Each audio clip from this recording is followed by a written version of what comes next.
આજે બનાવીશ હું ચણાના લોટના બચેલા ખીરું અથવા તો બેટરમાંથી પુડલું. તો કઈ રીતે બનાવું તે હું તમારી જોડે શેર કરીશ. આપણી પાસે ચણાના લોટનું બચેલું ખીરું હતું, તો એમાંથી આપણે પુડલું કરી લઈશું.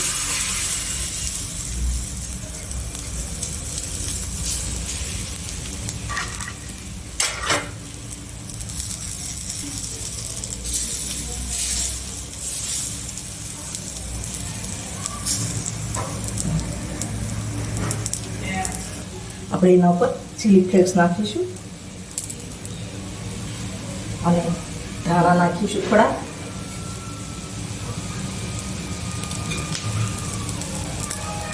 આ રીતે સ્પ્રેડ કરી લઈશું.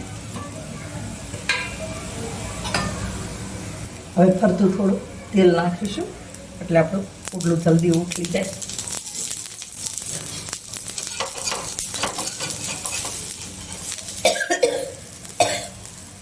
હવે આપણે પલટાવી લઈશું.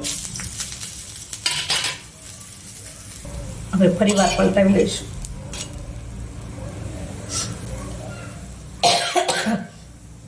તો હવે આપણે ગેસ બંધ કરી દઈશું.